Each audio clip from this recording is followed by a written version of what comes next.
A poor black father finds a mysterious capsule in the desert, and inside, something not of this world is waiting for him. What he does next could change the future of humanity forever. Watch till the end, hit subscribe, drop a comment with your city, and share this video with your friends. The sun over southern Arizona had a way of rising like molten brass, slow, deliberate, and heavy. It painted the vast Sonoran Desert in liquid gold, spilling long shadows across the endless stretch of saguaro and red rock that rolled toward the horizon. Marcus Carter trudged through it like he had every morning for the past 6 years, his boots grinding into the dry earth, a faded hoodie pulled tight against the morning wind. 42 years old, and already weathered by more hardship than most men twice his age, Marcus was a mechanic by trade and a survivor by necessity. His hands, hardened from years of labor, bore the scars of a life spent fixing what others discarded. Every morning, he left the cramped trailer he shared with his 3 children, Lucia, 16 and stubborn, Jalen, 12 and curious, and little Sophia, 7 and still clinging to the world with bright-eyed wonder, to scavenge for scrap, herbs, and anything else that could be sold for a few extra dollars at the Tucson swap meet. It was a life defined by routine. Patch what's broken, sell what you can, stretch every dollar until it screams. Since his wife had walked out in pursuit of a better life up north, Marcus had become everything: father, mother, provider, protector. And though the weight often felt unbearable, he carried it because there was no other choice. This morning, however, the desert was not the same. About 2 miles south of the old pump station where he usually scavenged copper wire, something caught the corner of his eye, a glint, unnatural and sharp, slicing through the muted browns and oranges of the desert floor. At first, he thought it was trash, maybe a piece of metal blown off a passing truck. But as he stepped closer, the shape resolved into something stranger. A metallic cylinder, about 1 meter long, half buried in the reddish sand. Marcus frowned. There were no roads here, no trails. Nothing should have been dropped in a place like this. He glanced around instinctively. No tire tracks, no boot prints, no sign that anyone had been here in weeks. Curiosity overrode caution. He crouched down, brushing away the sand. The surface was cool to the touch despite the rise in heat, and even through the thin layer of dust, it gleamed, not like steel or aluminum, but something else entirely. Patterns were etched into the metal, intricate, looping lines and geometric shapes unlike any language he'd ever seen. "What the hell are you?" he muttered, running a calloused thumb over the markings. That's when he noticed the panel, a faint outline near one end of the cylinder, about the size of a tablet screen. It pulsed gently with a red light, as if breathing. Marcus's heart thudded. The thing wasn't just a chunk of metal. It was active. He hesitated. Logic told him to walk away, to report it, to pretend he'd never seen it. But logic had never paid the bills, and the desert had taught him one hard truth. Sometimes survival meant touching what shouldn't be touched. With a deep breath, Marcus tapped the panel. The red glow flickered, shifted to green. A soft beep echoed from within the cylinder. Then, with a hiss like escaping steam, a small hatch rotated open, releasing a burst of frigid white vapor that burned his skin with its chill. He stumbled back, yanking the bandana over his nose and mouth. The vapor smelled faintly metallic, sharp and alien. As the cloud cleared, Marcus saw what was inside, and his world stopped. Floating in a viscous, faintly glowing blue fluid was a body. Small, maybe the size of a child, but wrong. Limbs too long, fingers too thin, head too large for its body. Its skin, a slick shade of gray with a pearly sheen, clung to its frame like stretched silk. But the most unsettling thing of all were its eyes, vast, completely black, and impossibly deep. They didn't reflect the light. They swallowed it. "Jesus," Marcus whispered, stumbling back into the sand. His pulse hammered in his ears. 1,000 thoughts crashed together. Was it a government experiment? A prop? A sick joke? But deep down, beneath the rationalizations, a small voice whispered the one truth he couldn't ignore. This wasn't human. The thing twitched. A subtle, almost imperceptible movement. The faint flicker of a limb beneath the fluid. Then its eyes shifted. Slowly, deliberately, and they locked on him. Marcus froze. The world shrank to the space between them. His breath caught as the creature's thin, colorless lips parted, just slightly, as if it were trying, and failing, to speak. And in that moment, all of Marcus's certainty, all of his understanding of the world began to fracture. The desert around him felt silent and immense, as if holding its breath. Then a sound shattered it. A low, distant rumble. Engines. More than one. Marcus spun toward the horizon. Dust trails. Moving fast. His instinct screamed. Someone, or something, was coming for this. And if they found him here, crouched over a piece of technology that clearly wasn't meant to be seen, there was no telling what they would do. The creature inside the cylinder pressed a trembling hand against the glass. Its fingers were impossibly long, jointed in ways that didn't look right. The gesture, though, was unmistakable. It wasn't aggression. It was a plea. "Help me." Marcus swallowed hard. "All right," he murmured, surprising even himself with the resolve in his voice. "All right, I got you." He glanced once more toward the approaching dust clouds. Whoever they were getting closer. Fast. He had minutes, maybe less, before this stretch of desert would no longer be empty.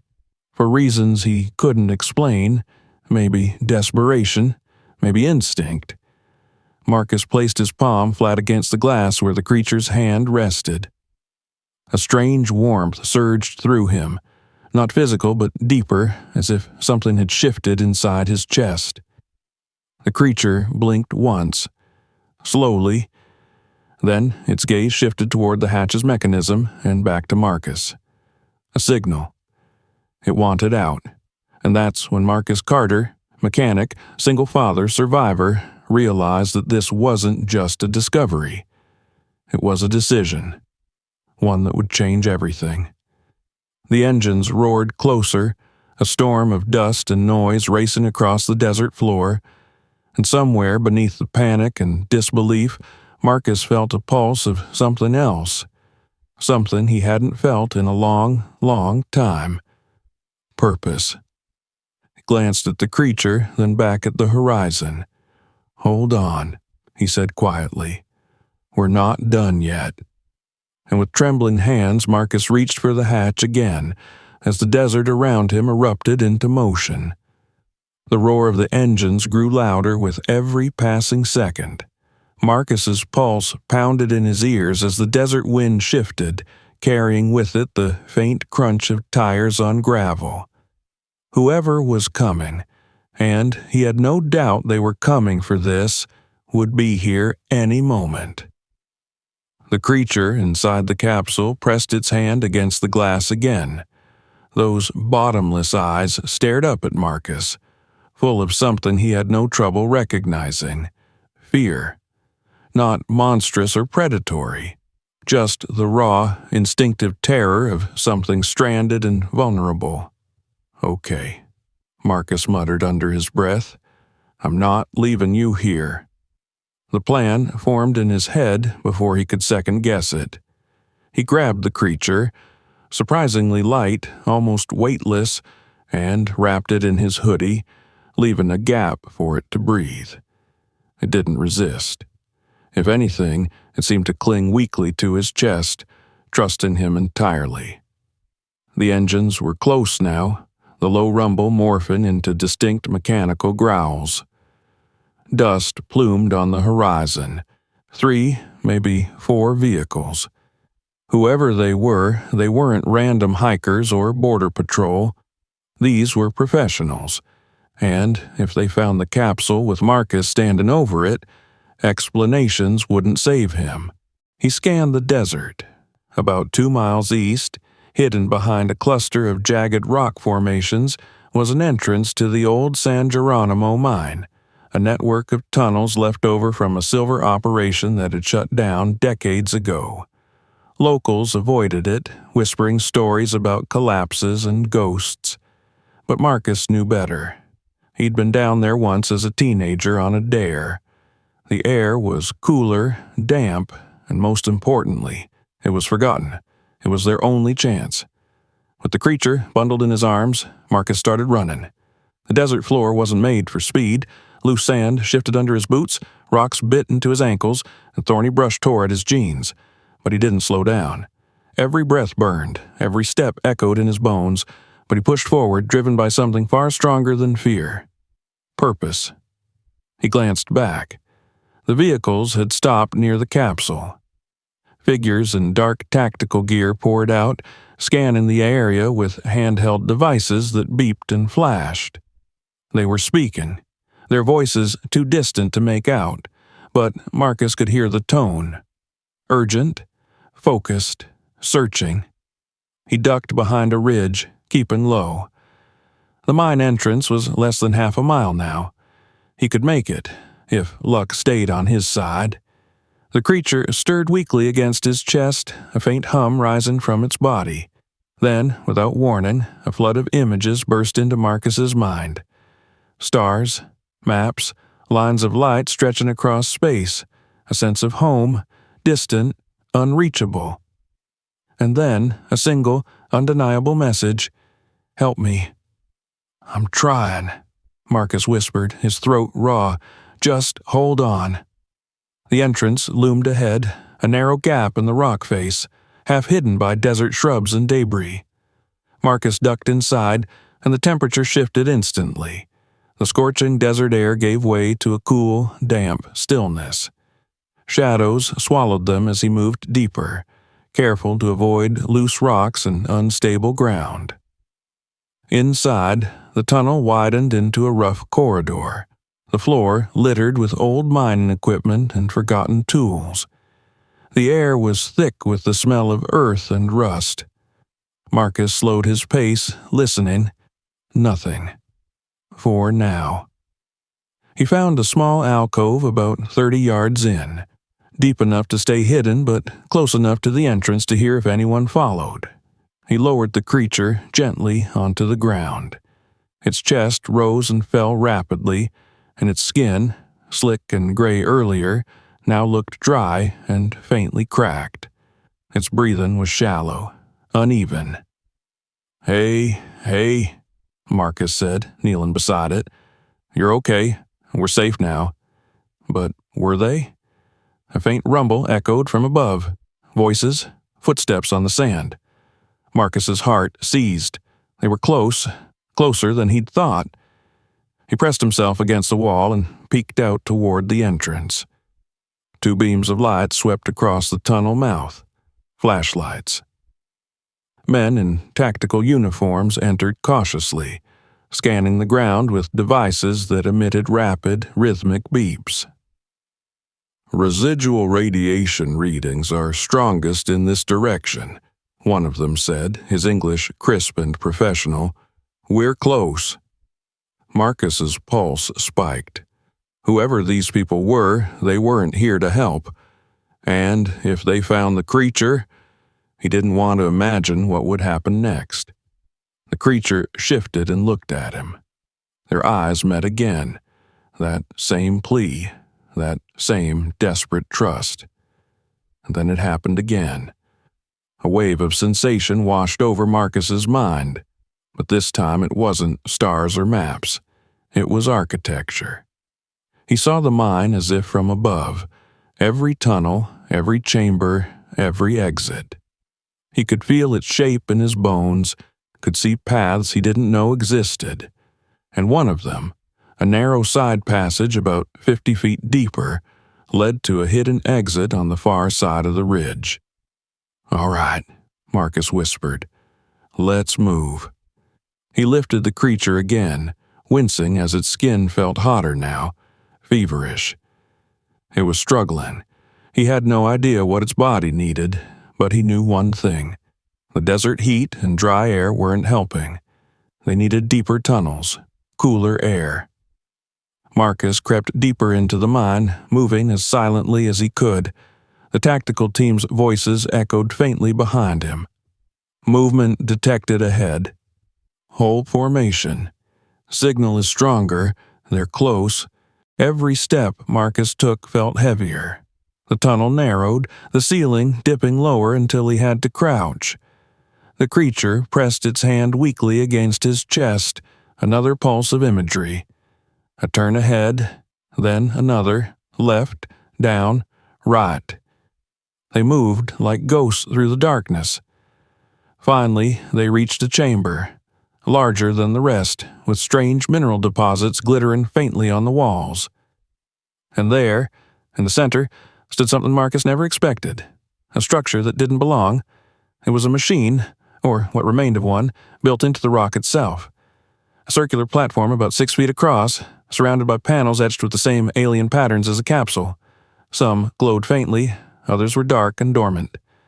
At its center, a narrow column rose waist-high, its surface slick and smooth, like glass that wasn't glass. The creature stirred, its eyes brightening slightly. It reached toward the column. Marcus set it down gently, and it crawled the last few feet on its own, placing its hand on the surface. A faint pulse of light rippled outward, and symbols across the platform flickered to life. The creature turned to Marcus and reached out a trembling hand. Another wave of thought washed over him. This time, not words, not images, but a concept. Communication. This was a beacon, a way to call for help, but it wasn't working. Something, a component, a power source, was missing, and Marcus understood instantly where it was. The capsule. The piece they needed was still inside the cylinder he'd left behind in the desert, and without it, the creature was stranded, maybe forever. Marcus stared at the machine, then at the trembling alien slumped against it. Outside, the voices of the search team echoed closer. They were running out of time. "We're not done," he said, his voice steady. "I'll get what you need." The creature blinked once, slowly, as if understanding. And in that moment, Marcus Carter knew his life was no longer just about survival. It was about something bigger, something far beyond him. The next move would decide everything. Marcus didn't waste time pretending there was a safer plan. There wasn't.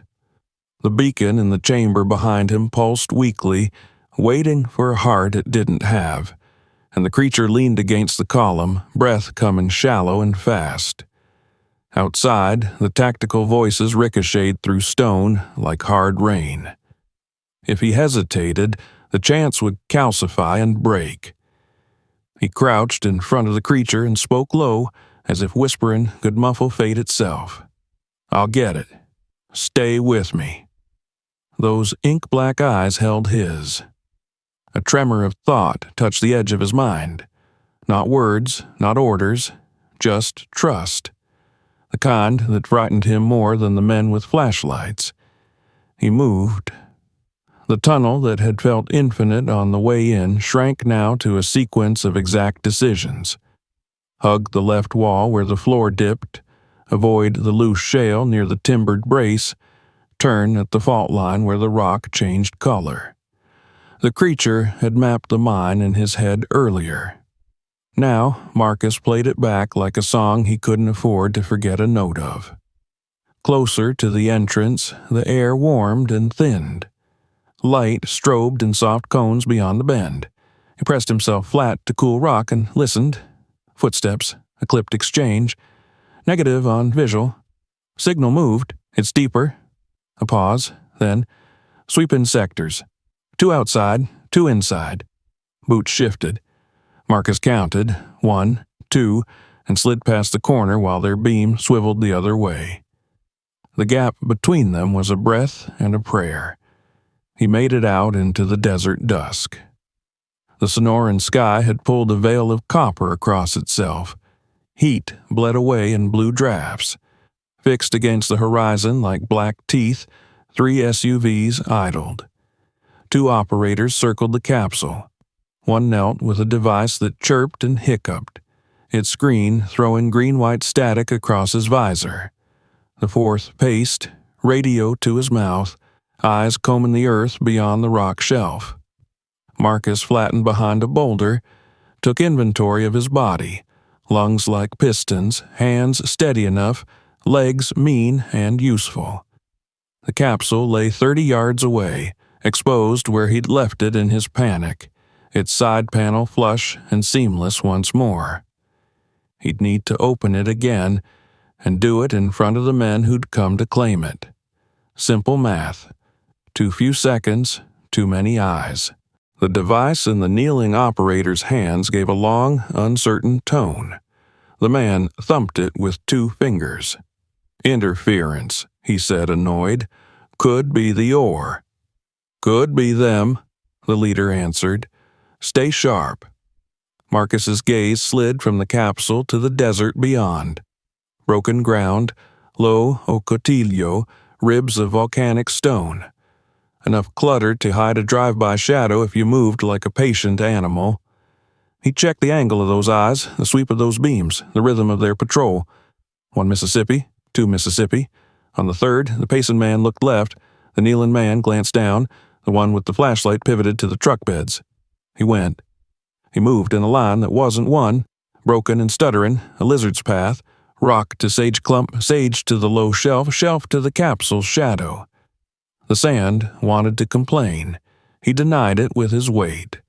On the final slide, he heard his own blood louder than the engine's. He pressed his palm to the faint seam. The panel did not care about danger. It cared about sequence. He replayed it from memory. Press, wait, drag, hold. The metal whispered open like a lid in a careful kitchen. Inside, nestled in a cradle that looked grown rather than built, the crystal waited. Larger than a fist, it glowed not like a light bulb, but like a jar of tidewater catching the moon. A shout snapped the air. Movement! Marcus didn't think. He lifted the crystal. The glow jumped from breathing to awake, and a pressure swelled behind his ears, less pain than presence. The nearest operator swung his light toward the capsule. The beam hit Marcus square in the face and slid off him as if off heat ripples above asphalt. The air around the crystal flexed, bending the cone of light into a soft smear of nothing. For half a heartbeat, everyone, even the desert, was confused. Then the leader barked, "Contact, west side," and the spell of confusion broke. Marcus ran. He ran in the way a man runs when he's run out of slower options. The crystal buzzed like a nest of metallic bees in his hand. The air around him wobbled, turning edges to water. A round cracked somewhere behind him. Stone spat fragments into his calves. He cut hard between 2 saguaros, ducked low, and used the trunk as a shield, then slid down the far side of the rock shelf and vanished from the line of fire. Voices rose, then blurred, as if their syllables had snagged on something invisible. The crystal's field, whatever it was, wasn't invisibility so much as a stubborn refusal of the world to focus. Through it, flashlights frayed at the edges and sensors sulked, screens snowing with gentle static. It was a gift with a price. The buzz deepened, drawing on something in him, fogging his skull, tugging at his stamina like a greedy hand. "Left flank! He's headed for the ridge!" Boots hammered. He angles across scree, chose chaos over speed where the ground fractured, men chased worse on clean paths. A second shot sang past, closer. He felt it, or imagined he did, cut a cold groove in the air beside his shoulder. The mine mouth showed itself as a darkness within darker stone. He aimed at that absence and poured himself toward it, counting the seconds of mercy the crystal could buy. 10, 15, 20. A figure rose in front of him, a silhouette stepping from shadow, rifle lifted, too close to shoot without risking ricochet in the narrow cut. The man lunged. Marcus didn't stop. He dipped his shoulder and drove. They collided in a hot tangle of limbs and gear, momentum deciding in Marcus's favor. The operator staggered backward, clipped a rock, and went down. His radio skittered into a yucca, chattering broken syllables. Marcus dove into the mine and let the dark swallow him whole. Inside, cool air grabbed his lungs with damp hands. He pressed his back to the wall, cradling the crystal like a newborn and listening to the world rearrange itself. Shouts outside, footfalls. Then the first flashlight probed the entrance and softened, its beams sagging like wet paper under the crystal's muting field. Not forever, he thought. Not long. He moved, deeper, deeper, left at the scarred post, right at the orange seam, down the dip where the floor grew slick with condensation. Once, his boot skated. He caught himself with a lunge that mashed his shoulder and sent sparks crawling over his vision. He bit down on the noise his body wanted to make. The chamber bloomed out of the tunnel like a low-held breath. In the center, the circular platform waited. The column hummed faintly, like a throat clearing before speech. Against it, the creature struggled to sit straighter, eyes lifting when Marcus burst into the light the beacon still managed to produce. "I got it," he said, voice shredded. "I got your heart." The creature reached not for the crystal, but for Marcus's wrist, a brief, deliberate touch. A vibration answered from the crystal, almost a purr. Symbols along the platform's edge brightened as if they'd recognized a password or an old friend. Marcus stepped to the column, a cavity he hadn't seen before, because it hadn't been there until now, opened like a pupil dilating. It was shaped precisely to accept what he carried. He slid the crystal in. Everything changed. Blue rose from the floor as if the rock had remembered it was water. The column drank light and then exhaled it, a vertical river pouring upward. Symbols that had been faint went sharp, dancing in orchestrated sequences, not random, language in motion. The hair on Marcus's arms lifted as a low frequency thrummed through the chamber, gentle but enormous, like the earth tuning itself. The crystal's hum passed into the machine and out of his bones. The field around him released its grip, the world clicked back into focus. He felt abruptly visible again, utterly, painfully specific in space. From the tunnel mouth, flashlights hardened, beams now cutting the dark cleanly. Voices sharpened. "Heat signature, 50 meters." The creature raised a hand, fingers splayed, and a pressure wave rolled through the chamber.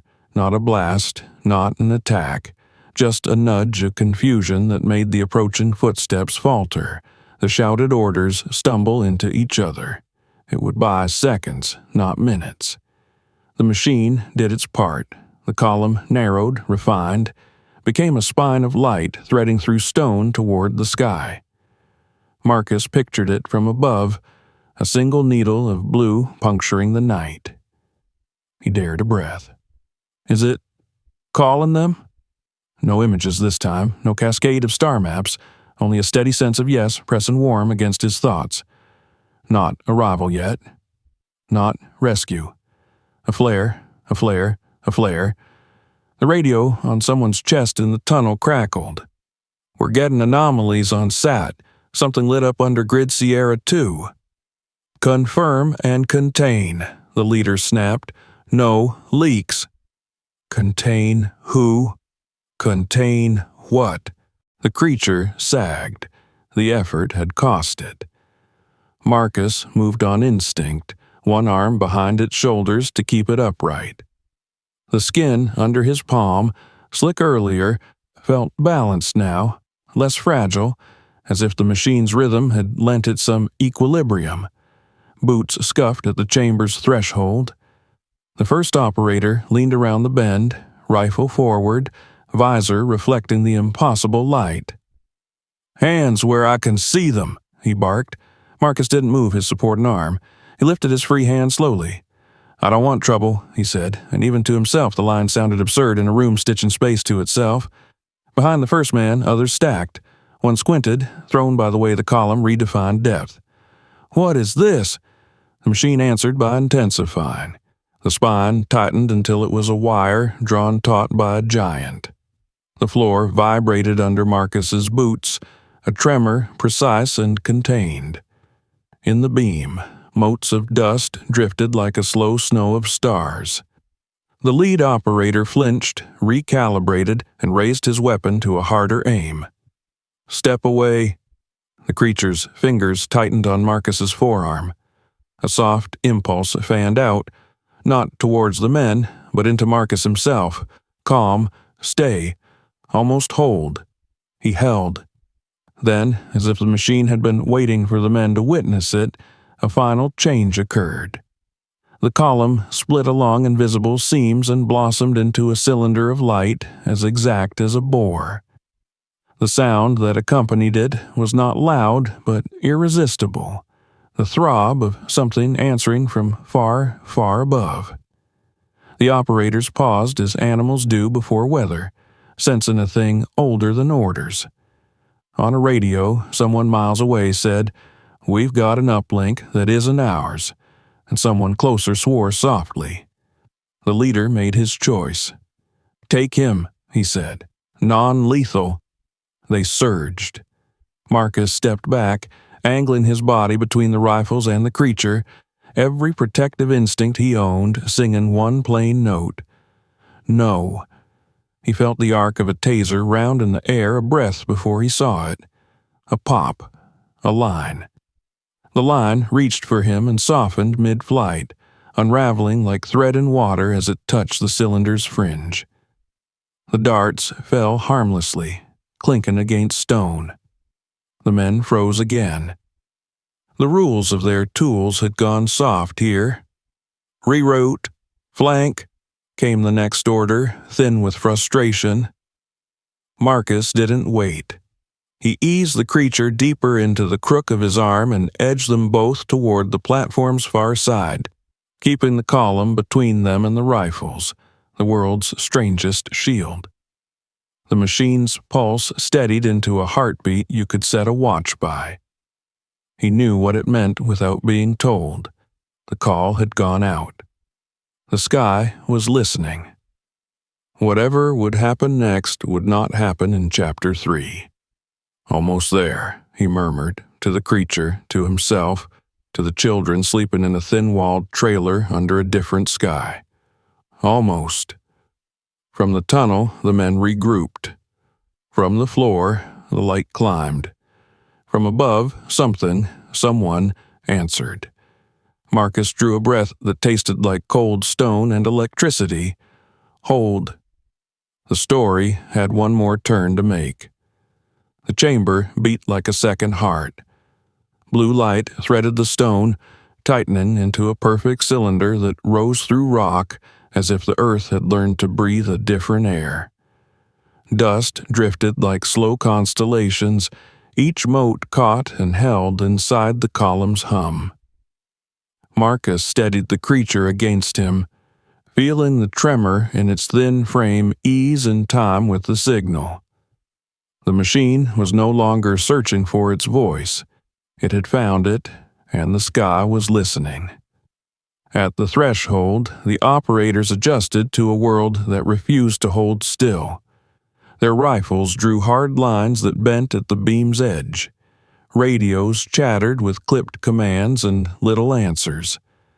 No one fired again. Maybe they didn't know what would happen if they did. Maybe they didn't want to be the first to insult something that made ancient parts of the brain kneel. The creature lifted its gaze to Marcus. Those black eyes reflected nothing, yet he felt seen in a way that left nowhere to hide. He braced for another rush of images and got instead a gentler tide, memory turning into explanation. Not pictures alone, but meaning. He stood on dunes under a violet sky. He watched structures grow from living mineral, coaxed upward by patient hands. He felt the thrum of travel not as speed, but as agreement, like sails finding the wind. Then Earth, so dangerously bright from far away you had to squint with your soul. Down through time, hieroglyph and star path, stone set so precisely it still argued with gravity. Legends later mistaken for gods because people lacked a better word for guests who helped and then left. Not rulers, not saviors, witnesses, sometimes menders, sometimes simply neighbors who knew when to tap the glass between worlds and when to let it be. The vision folded back into the chamber's blue. The creature's hand, light as a child's, touched the inside of Marcus's forearm. Warmth, not heat. Gratitude without debt. And beneath it, a question that wasn't really a question. Will you come? The cylinder's pulse thickened, as if the machine had reached a measure in its song and was holding it for one last turn. Marcus knew, with the same certainty he used to diagnose a bad fuel pump by the feel of a pedal, that whatever answered from above was close. Not here, but nearer than sense liked. The column widened by a hair. The chamber floor thrummed. Behind the rifles, one operator swore under his breath. Another shifted a half step back, as if his body remembered the etiquette of storms. The invitation hung between them like a taut line. Marcus stared into the light and pictured the map of his life, not as roads, but as hands. Lucia bent over a free community college syllabus on a second-hand laptop, highlighting like she could carve a doorway out of neon. Jalen, with a socket wrench in every pocket, dismantling and rebuilding a lawnmower until it purred again because he liked the sound of redemption. Little Sophia asleep with her cheek on his forearm in summer when the swamp cooler stuttered, whispering questions in the dark that a man answers not with words but with staying. He could feel the desert outside the mine waiting with its mouth open, moon already climbing the back of the ridge. If he stepped into the column, the world would split like a zipper. He would trade long days that ate his back and short nights that ate his worry for a sky without bills. He would step out of the story of being looked at sideways in a hardware store and into a place where no one had a category for him at all. He would become an answer instead of a question. He saw the cost as cleanly as a shine of chrome. 3 pairs of eyes wakened to an empty doorway. A pot boiling over because the timer belonged to a voice that did not call. School calls unanswered. Work calls unanswered. A trailer where the lights stayed on because the children learned the switches, but a silence moved in and never left. Marcus breathed in damp stone, exhaled a decision. "I can't," he said, not loud, not proud. True, the creature didn't flinch, no reproach, only a soft tilt of the head that said it had seen many kinds of courage and knew this one when it arrived, late and certain on a tired man's tongue. The rifles at the door stirred as if his words had broken a spell, but the machine chose that moment to deepen its note. The cylinder brightened, not painfully, but undeniably. The hum wrapped the chamber in a pressure that made hair rise and thoughts flatten into simple colors. In it, the men looked smaller, their weapons old.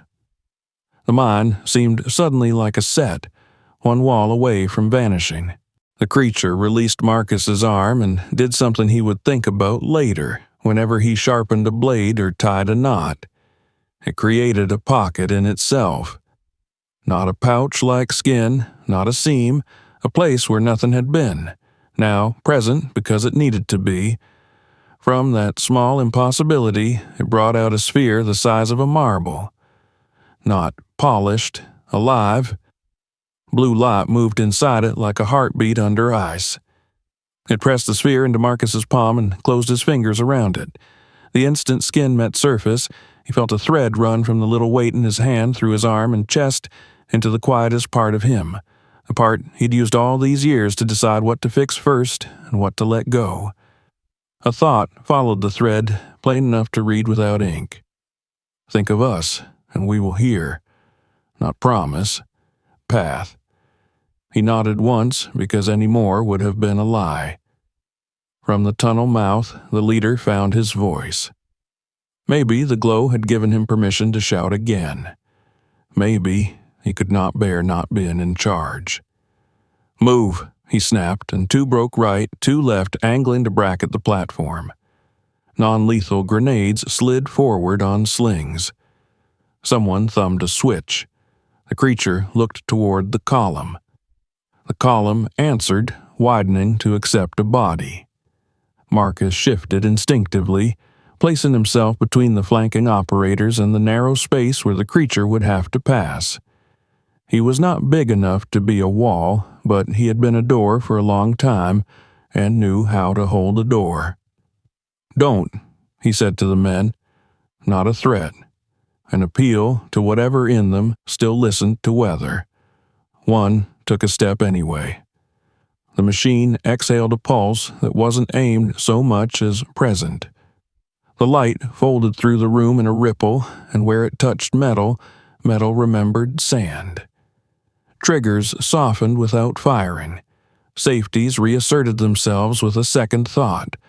Grenades that should have armed stayed dully asleep. The men startled like horses feeling a snake under their hooves. No attack, no harm. Just a refusal to be interrupted in the middle of a sentence.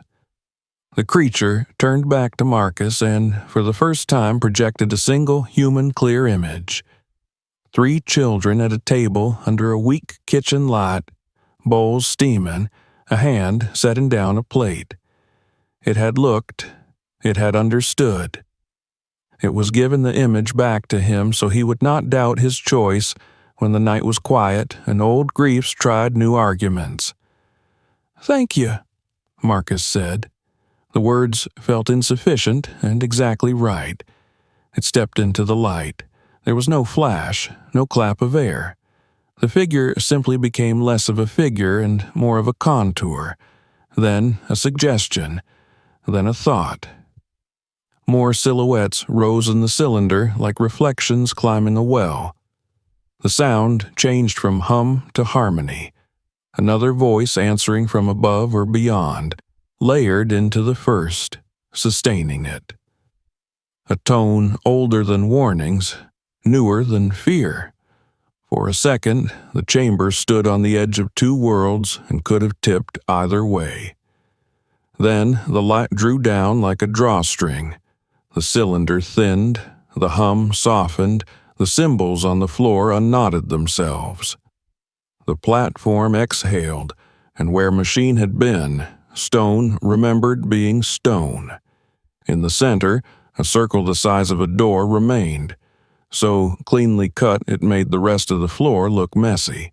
The operators rushed the space as if momentum could make up for the absence of a target. They faltered, baffled by the blank. Radios coughed, static, an unfamiliar ping, a supervisor's voice trying to weld a plan onto a moment that no longer held one. Secure sight, no outside contact. Repeat. Marcus stood very still, the marble warm against his lifeline. He waited for the machine to come back, for the light to wink like an afterthought, for the men to remember him and rearrange him into their story. None of that happened. The chamber's second heartbeat faded to the first and only one. The mine walls creaked the way old wood does when a house settles, as if relieved to be only a mine again. "Down!" someone barked belatedly, and another shouted, "Hands!" And the spell of awe broke completely. He raised his empty hand. "I'm going," he said. "I'm leaving." He didn't try to explain what had just unhappened. No explanation could live under the lights of their helmets. "Stop," the leader ordered. But for once, the space itself was with him. The tunnel swallowed sound and discipline in equal measure. By the time they reached the spot where he had been, he was 2 turns deeper. By the time they argued at the fork, he was breathing the damp of the lower shaft. When at last they came clattering down the wrong passage with purpose to spare, he was already a shadow in a shadow, then only a scrape on stone, then a rumor of breath. He climbed, slow and sure, up toward the night. Outside, the desert had traded copper dusk for obsidian and diamonds. Stars drilled through the black with a clarity that made your chest hurt. Marcus stepped into the air and let it cool him to the bone. Far to the south, a line of headlights crawled the highway like beetles. The ridge kept the mine mouth invisible. Coyotes called from a wash, and the sound felt like a blessing because it belonged to the only world that had ever claimed him. He walked. He crossed the wash where the sand remembered floods and kept a secret trail no tourist could read. He skirted the ocotillo whose thorns could teach a sermon. He took the long way past the pump station, avoiding chain link and security lights. All the while, his fist molded around the little sphere until it felt like a part of his hand. He didn't look at it. He didn't need to. It was a promise in the language he trusted most, not a guarantee, but a tool. By the time the trailer park's sodium lamps found him, the eastern horizon was shading from black to bruise. In Unit 14, a kitchen light clicked on. In 14B, a baby began to cry. In 12C, a television gave up on static and rolled into prayers. Marcus's door stuck on the swell in the wood like always. He leaned into it with his shoulder and slipped inside. The house exhaled warm air, old food, laundry, and crayons. A pair of sneakers lay in the hallway, one turned on its side like a capsized boat. Lucia appeared in the doorway, hair in a knot, sleep lost the second she heard the latch. "Where were you?" she asked, soft because the question could cut. "Workin'," he said, and let the word carry both the lie and the truth. Jalen stirred on the couch, one hand still wrapped around a gutted remote he'd promised to fix for Mrs. Alvarez in 8A. Sophia padded out of the bedroom, hair orbiting her head like a small storm, rubbing her eyes with the back of her hand. "You missed dinner," she said, accusation diluted with relief. "I brought breakfast," he said, because he would, because he always did. A smile happened without permission. He put a pan on the stove and listened to the ordinary song of a day beginning. Oil hissed, water ran. Someone laughed in the next unit. Someone cursed the morning in another. The world reassembled itself around minor miracles. When the eggs had set and toast popped and the first plates were down, he stepped onto the little stoop and sat. The night was almost gone, but the biggest, coldest stars still insisted. He opened his hand. The sphere glowed as if it had been breathing in his pocket and now wanted to see the sky. Not brighter, just present. He held it level with the edge of the trailer's roof and imagined, just once, the column in the chamber threading all the way up through miles of stone to this exact patch of night. He thought of the offer and the refusal, of being seen and not taken, of leaving and staying. He pictured the 3 faces behind him eating what he'd cooked and the 4 men in the mine eating orders, and he felt, in a place deeper than fear, older than pride, exactly where he belonged. He closed his fingers around the little light. It warmed his palm like a small animal choosing to trust a larger one. Inside, someone asked where the jelly had gone. He stood, slid the sphere back into his pocket, and went in to find it. The day would bring calls and tasks and maybe questions he would answer with a shrug. It would bring a shift at the pump station and a second one in the evening if the foreman texted in time. It would bring bills and band practice and a bike chain that needed oil. Somewhere under all of it, under the cracked parking lot and the scrub and the basalt ribs, a circle on a chamber floor would keep its shape like a held breath.